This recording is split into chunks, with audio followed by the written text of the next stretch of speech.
emballage non pas sous vide mais en atmosphère pour la conservation. On a une entreprise qui s'est montée dans le domaine du jus d'orange. Donc tout ça c'est avec du local. Il faut de la régularité. C'est-à-dire qu'on ne peut pas monter une unité de production ou de transformation et puis se dire peut-être qu'on aura le produit pour pouvoir faire si on parle de jus d'orange, produire les X millilitres de jus d'orange qu'on veut pouvoir produire par mois. Là, il faut avoir la certitude d'avoir le produit. Je pense que c'est une des difficultés qu'on peut rencontrer aujourd'hui. Voilà. Maintenant, des pistes, il y en a beaucoup. Monsieur Chevreau, parce que je vous entendais tout à l'heure, vous étiez plein d'entrain, plein de bonne volonté. Est-ce qu'il y a une articulation? J'ai entendu Madame Bérounet dire comment est-ce que les partenaires, moi je vois la restauration française livrer des repas sur les cantines scolaires et par exemple les productions locales. Est-ce qu'il y a des passerelles qui peuvent être établies? Oui, alors il y avait. C'est pas linéaire. C'est pas linéaire. On a toujours du mal à se parler de manière continue. Il y a aussi un problème majeur.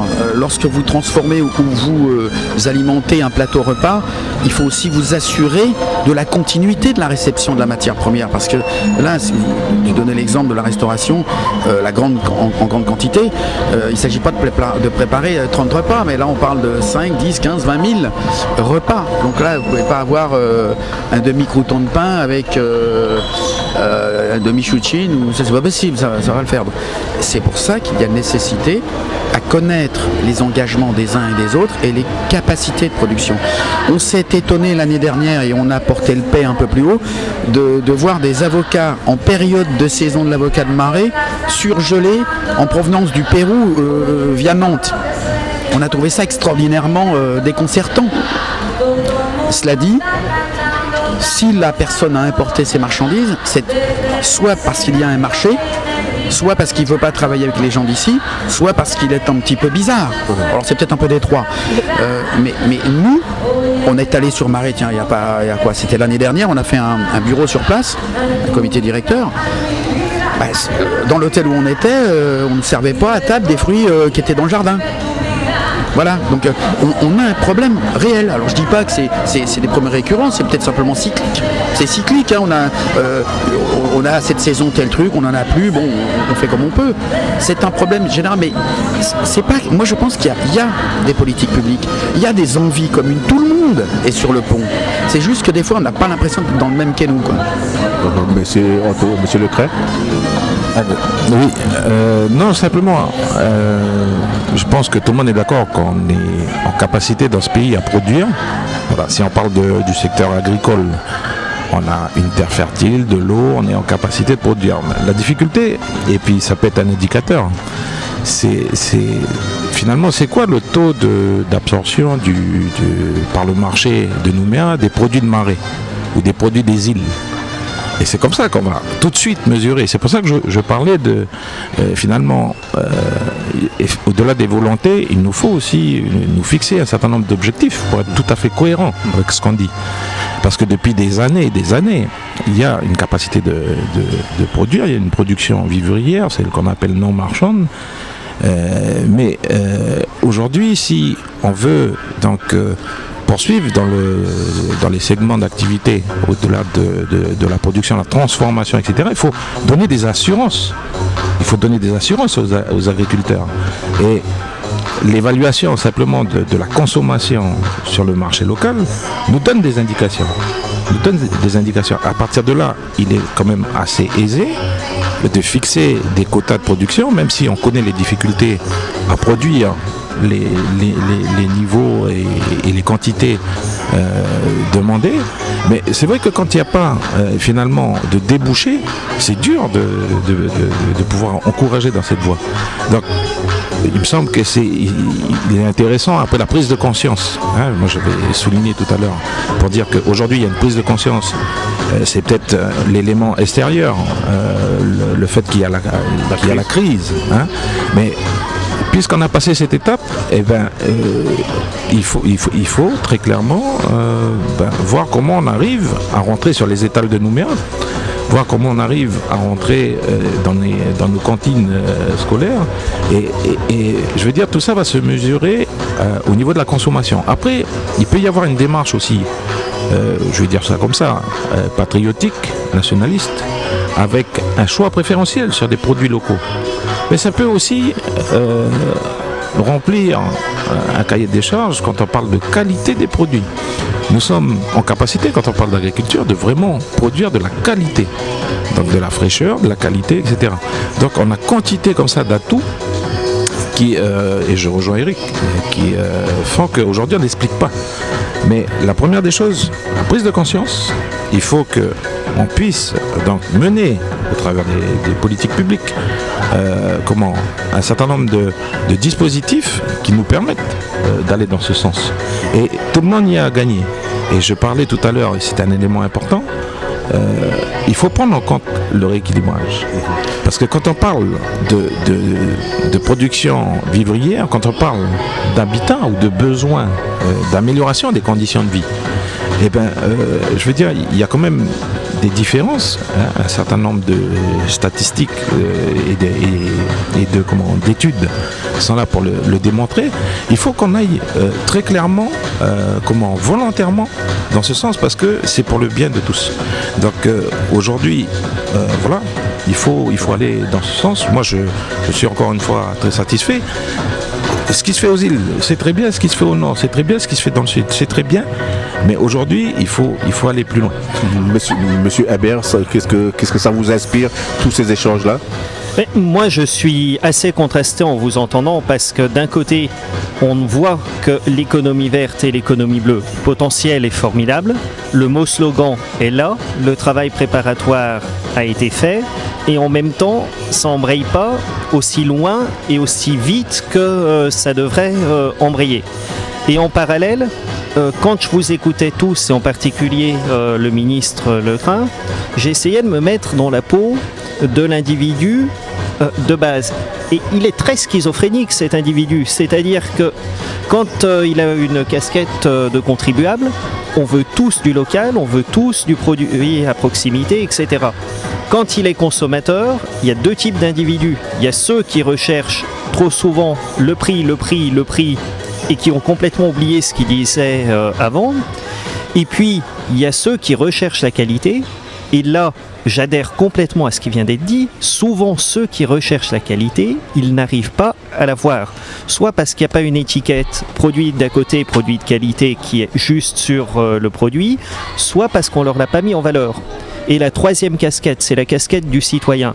On sait que dans la période qui arrive, le citoyen va se réveiller. Mais si notre individu, là, qui se lève tous les matins, on arrivait déjà à lui donner les moyens de se réaligner entre son comportement de contribuable, son comportement de citoyen et son comportement de consommateur, on ne serait plus à avoir des slogans en se disant qu'est-ce qu'on va faire avec l'économie verte et qu'est-ce qu'on va faire avec l'économie bleue, parce qu'on aurait une économie tirée par la demande et sur les produits alimentaires et sur effectivement tout ce qui peut être fait durable autour de l'océan et qui n'a pas été fait, que ce soit la plaisance, que ce soit la marine marchande, que ce soit l'aquaculture, que ce soit de nouvelles manières de voir la pêche durable, et puis le fait de redévelopper aussi des filières industrielles qui tiennent la route et qui soient en capacité de travailler avec les voisins du Pacifique et en capacité aussi de tirer profit de l'environnement extrêmement fertile dans lequel vous êtes, et des métiers de l'immatériel sur lesquels il va se passer énormément de choses. Il n'y a pas très très longtemps, pour la préparation de la COP23 et des Oceania Meetings, j'ai vu un t-shirt d'une grande marque américaine que je ne citerai pas pour ne pas faire plaisir ni à Quicksilver ni à Rip Curl, mais ce t-shirt, il y avait une étiquette Made in Fiji.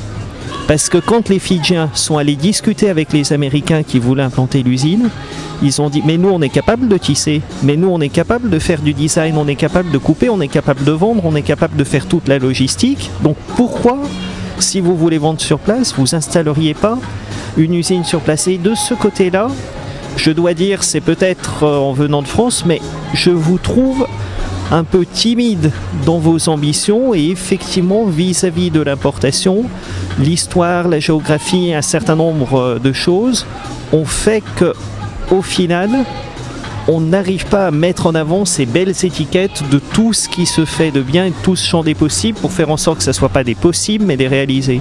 C'est le cœur du Kagou qui est touché là. Donc ce qui vient d'être développé, c'est le cœur du Kagou qui est touché.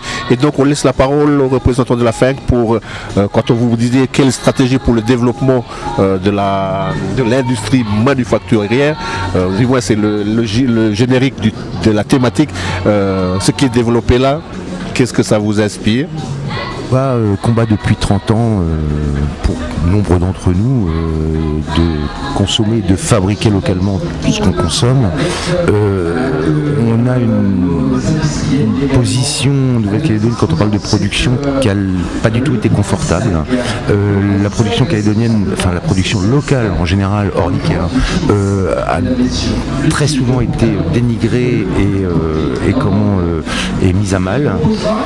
C'est logique quelque part. Chiffre de la consommation, on se rend compte que 92-93% de tout ce qu'on consomme en valeur est importé. Donc bien évidemment, quand on se pointe petit producteur et qu'on essaie d'implanter un produit, on ne va pas forcément être bien accueilli, ou plutôt ignoré.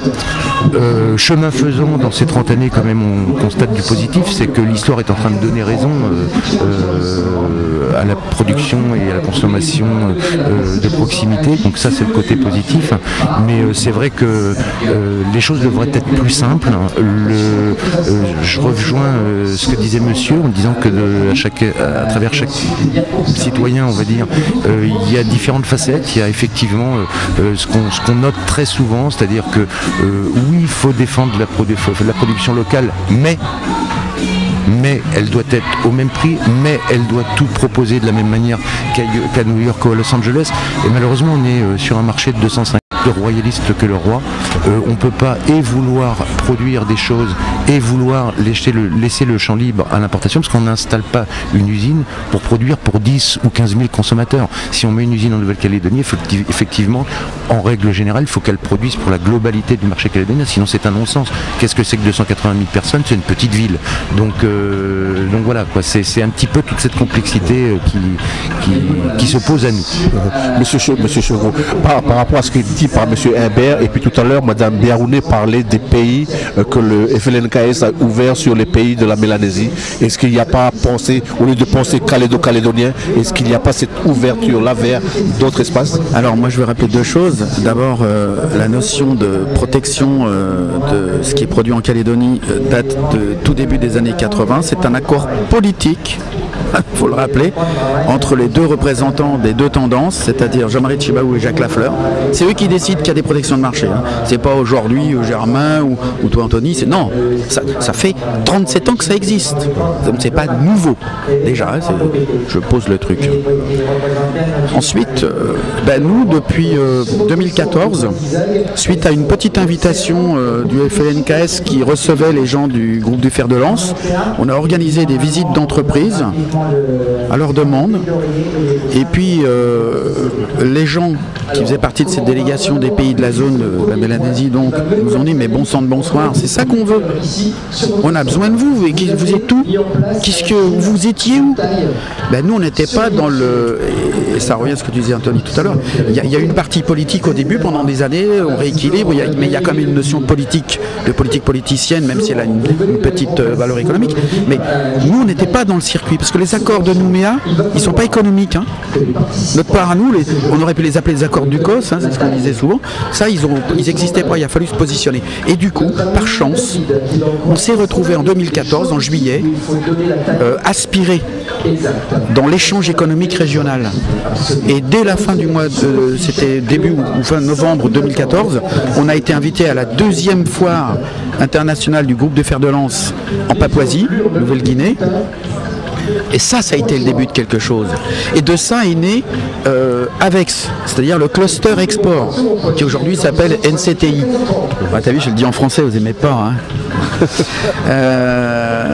Non, mais donc maintenant on met dans le circuit. La Mélanésie, c'est notre marché. Et les gens de la région nous disent, mais vous êtes nous.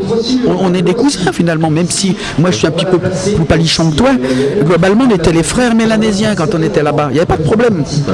Et on nous attendait. Je reviens, mais quelle que soit la région, ils en avaient un petit peu à la casquette des façons de faire des autres grands pays qui finalement n'étaient pas trop dans l'échange, mais plus dans hop là, on prend et on s'en va. Alors nous,